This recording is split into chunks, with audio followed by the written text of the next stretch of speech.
अस्सलाम वालेकुम dear student. जी student, आज जो हम टॉपिक डिस्कस कर रहे हैं वो है ऑक्सीडेशन रिडक्शन रिएक्शन कि ऑक्सीडेशन रिडक्शन रिएक्शन या रिडॉक्स रिएक्शन क्या होते हैं। तो आज हम बेसिकली ऑक्सीडेशन रिडक्शन रिएक्शन या रिडॉक्स रिएक्शन को डिस्कस करेंगे। तो आज मैं जस्ट आपको ऑक्सीडेशन और रिडक्शन का रिएक्शन दूंगा और इसका काम बताऊंगा और इसकी एक्टिविटीज़ बताऊंगा इन द लिविंग ऑर्गेनिज्म कि लिविंग ऑर्गेनिज्म में इनकी क्या एक्टिविटीज़ हैं और इनका क्या काम है। तो लेट्स सी स्टूडेंट, तो आज हम ऑक्सीडेशन रिडक्शन पोटेंशियल को डिफरेंस भी बताऊंगा आज इसका, और इसके बारे में बताऊंगा, इसका कॉन्सेप्ट भी दूंगा और इसका फंक्शन भी बताऊंगा, ये क्या काम परफॉर्म करते हैं द प्लांट या अदर ऑर्गेनिज्म। और इससे पहले मैं आपको ये चीज़ बता दूँ कि जैसा कि प्लांट हैं, कोई भी प्लांट है वो अपनी एनर्जी पैदा करने के लिए पहले खुराक के मॉलिक्यूल्स बनाता है, अपनी खुराक तैयार करता है। खुराक कैसे तैयार करता है? वो फोटोसिंथेसिस के जरिए जो है ना अपनी खुराक बनाता है और वो खुराक के मादा या खुराक के मॉलिक्यूल बनाता है और उन मॉलिक्यूल में ब्रेक डाउन होती है ड्यू टू मेटाबॉलिक एक्टिविटी। जब उनमें खुराक के मॉलिक्यूल में मेटाबॉलिक एक्टिविटी होती है तो उनमें रिडॉक्स रिएक्शन पाए जाते हैं, रिडॉक्स या ऑक्सीडेशन रिडक्शन रिएक्शन पाए जाते हैं।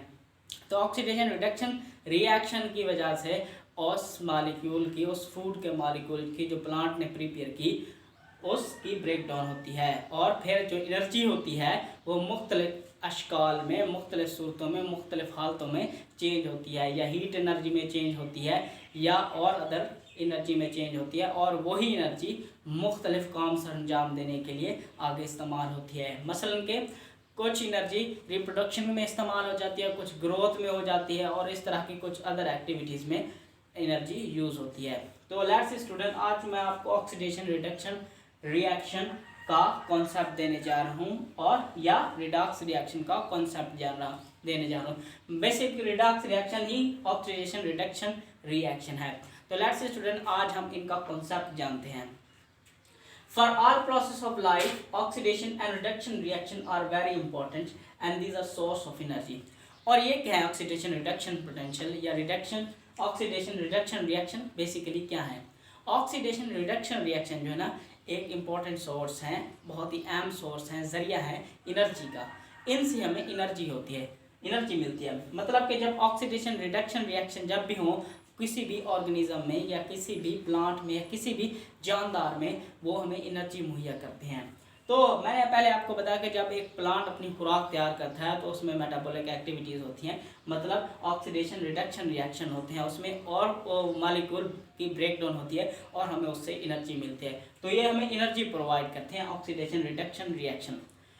इस ऑक्सीडेशन रिडक्शन रिएक्शन से हमें एनर्जी मिलती है और ये क्या है, ज़िंदगी के तमाम अमाल या ज़िंदगी के तमाम अफ़ाल के लिए जो है ना बहुत इंपॉर्टेंट साबित होते हैं और मुस्बत किरदार अदा करते हैं।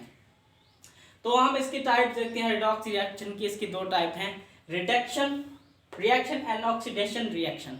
ऑक्सीडेशन रिएक्शन क्या होते हैं और रिडक्शन रिएक्शन क्या होते हैं? तो फर्स्ट ऑफ ऑल हम इसकी तरफ देखते हैं ऑक्सीडेशन बेसिकली क्या होती है। तो the removal of electron from any compound और एटम कॉल्ड ऑक्सीडेशन, कि किसी कंपाउंड या एटम से इलेक्ट्रॉन का खारिज हो जाना या निकल जाना या उससे रिलीज हो जाना, हम उसको ऑक्सीडेशन का नाम देते हैं। तो आप इस पेज से इजीली समझ सकते हैं कि ऑक्सीडेशन है क्या। किसी भी एटम या मॉलिक्यूल से या किसी भी मादा से इलेक्ट्रॉन का निकल जाना, हम उसको ऑक्सीडेशन का नाम देते हैं। तो let's see in the pic, ये ए है, ये कंपाउंड है, ये एक एटम है, तो हम इसको कंपाउंड या एटम का नाम देते हैं। ये ए है, कंपाउंड है या एटम है, ठीक है। ये क्या कर रहा है, ऑक्सीडेशन इसमें हो रही है। तो ऑक्सीडेशन पता कैसे होगी?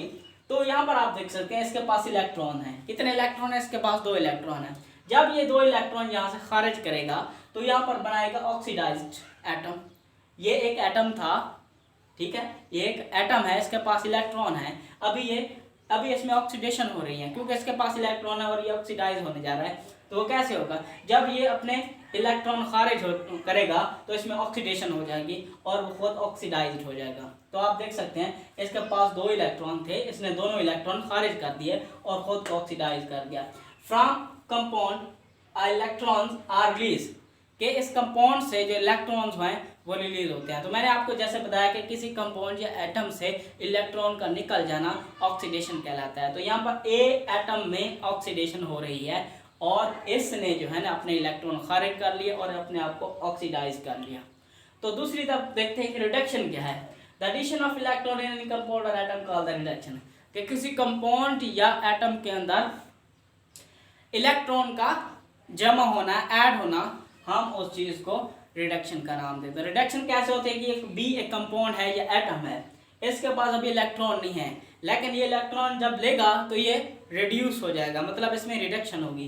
तो आप यहाँ पर देख रहे हैं इसके पास पहले क्या थे, इलेक्ट्रॉन नहीं थे, तो अब इसने इलेक्ट्रॉन हासिल कर लिए। यहाँ पर जो इसने खारिज किए इलेक्ट्रॉन, ये इसने ले लिए और इसने अपने आप को रिड्यूस कर दिया। तो यहाँ पर हमने सिंपली कंसेप्ट ले लिया।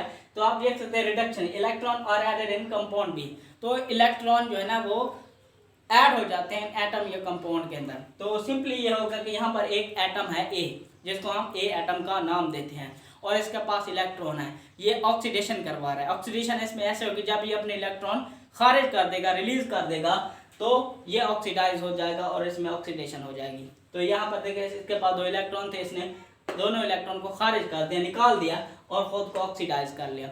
और आप इस बी एटम में देखते हैं, इसके पास अभी इलेक्ट्रॉन नहीं है, लेकिन जब ये यहाँ पर इलेक्ट्रॉन लेगा तो ये रिड्यूस हो जाएगा, क्योंकि इसमें रिडक्शन हो जाएगी। हमने पढ़ा कि रिडक्शन हुआ है कि जब किसी एटम या कंपाउंड के अंदर इलेक्ट्रॉन जमा होते हैं, ऐड होते हैं, तो उस वक्त वो रिड्यूस हो जाता है। तो the addition of electron in compound और एटम कॉल्ड द रिडक्शन। तो ये हो गया ऑक्सीडेशन एंड रिडक्शन का कॉन्सेप्ट। तो आगे कुछ एक्टिविटीज देखते हैं।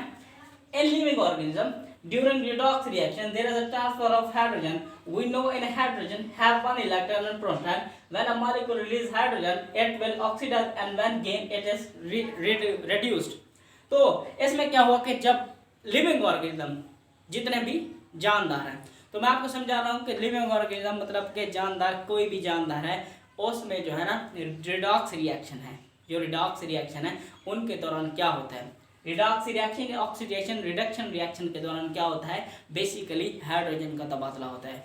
हाइड्रोजन क्या है, एक एटम है, आयन है, जिसके पास क्या है, एक इलेक्ट्रॉन है और एक प्रोटॉन है, और वो क्या करते हैं, हाइड्रोजन का आपस में तबादला करते हैं। और कैसे होता है तबादला, ऑक्सीडेशन रिडक्शन रिएक्शन के दौरान हाइड्रोजन और हाइड्रोजन का मतलब तबादला होता है। और वो क्या कहते हैं कि जब हम यहाँ पर यूं इसको डिस्क्राइब करेंगे ऑक्सीडेशन या रिडक्शन को, कि when a molecule release hydrogen it will oxidize. यहां पर तो इलेक्ट्रॉन ही खारिज कर रहा था, इलेक्ट्रॉन ही रिलीज कर रहा था, लेकिन कोई भी कंपाउंड या एटम जब हाइड्रोजन अपने आप से निकालता है तो हम उसको कहते हैं ये ऑक्सीडाइज हो गया, इसने ऑक्सीडेशन करवा दी। कोई भी कंपाउंड या एटम, कोई भी कंपाउंड या एटम जो हाइड्रोजन खारिज करता है वो ऑक्सीडाइज कहलाता है, या हम उस चीज को, उस प्रोसेस को ऑक्सीडेशन का नाम देते हैं। तो दूसरी तरफ हमने यहाँ पर यह पढ़ा है कि जब कोई एटम या कंपाउंड अपने अंदर हाइड्रोजन को ऐड करवाता है, हाइड्रोजन को ऐड करवाता है, हम उसको कहते हैं उसमें रिडक्शन हुई, रिडक्शन का अमल हुआ है, और वो कंपाउंड क्या बनता है, रिड्यूस हो जाता है। तो हमने यहाँ पर एग्जाम्पल ली कि यहाँ पर इलेक्ट्रॉन खारिज कर रहा था, लेकिन लिविंग ऑर्गेनिज्म के अंदर जितने भी मेटाबॉलिक एक्टिविटीज हैं उनके दौरान जो रिडॉक्स रिएक्शन हो रहे हैं, रिडक्शन रिएक्शन हो रहे हैं, उस दौरान क्या होता है कि इनके दरमियान जो है ना हाइड्रोजन का तबादला होता है। ऑक्सीडेशन और रिडक्शन रिएक्शन के दरमियान हाइड्रोजन का तबादला होता है, और जो एटम हाइड्रोजन को खारिज करता है हम उसको कहते हैं कि ऑक्सीडाइज हुआ, इसने ऑक्सीडेशन करवाई। और जो एटम या कंपाउंड हाइड्रोजन को ऐड करवाता है अपने अंदर, हम उसे कहते हैं कि इसमें रिडक्शन हुई, वो रेड्यूस होगा कंपाउंड। तो ये होगा सिंपली ऑक्सीडेशन और रिडक्शन का कॉन्सेप्ट। तो लेट्स स्टूडेंट, आज का जो हमारा लेक्चर था वो ऑक्सीडेशन रिडक्शन रिएक्शन था। तो कल इंशाल्लाह हम एक वेल लेक्चर आगे पढ़ेंगे। और अगर आपको मेरा लेक्चर अच्छा लगा, आपने अगर एक इफेक्टिव कॉन्सेप्ट लिया ऑक्सीडेशन एंड रिडक्शन का, तो मेरे चैनल को ज़रूर सब्सक्राइब कीजिएगा। तो एक बार तो अगेन मैं आपको बता दूँ ऑक्सीडेशन क्या होती है और रिडक्शन क्या होती है, कि किसी भी कंपाउंड या एटम से इलेक्ट्रॉन या हाइड्रोजन का निकल जाना ऑक्सीडेशन कहलाता है, और वो खुद एटम ऑक्सीडाइज हो जाता है। और किसी एटम या कंपाउंड से हाइड्रोजन या इलेक्ट्रॉन का ऐड हो जाना हम उसे रिडक्शन का नाम देते हैं। और वो खुद जो एटम जिसमें हाइड्रोजन या इलेक्ट्रॉन ऐड हो रहे हैं हम उसको रिडक्शन या रेड्यूस का नाम देते हैं। तो ये हो गया कॉन्सेप्ट ऑक्सीडेशन एंड रिडक्शन का। ये बेसिक कॉन्सेप्ट है बायो एनर्जेटिक्स के टॉपिक का। तो बायो एनर्जेटिक्स में आपको ऑक्सीडेशन रिडक्शन रिएक्शन मिलेंगे, तो इसलिए मैंने आपको जस्ट ऑक्सीडेशन रिडक्शन रिएक्शन का कॉन्सेप्ट दिया। तो let's start. If you like my lecture so don't forget to subscribe my channel and press bell for the new and latest videos. Okay guys, thank you.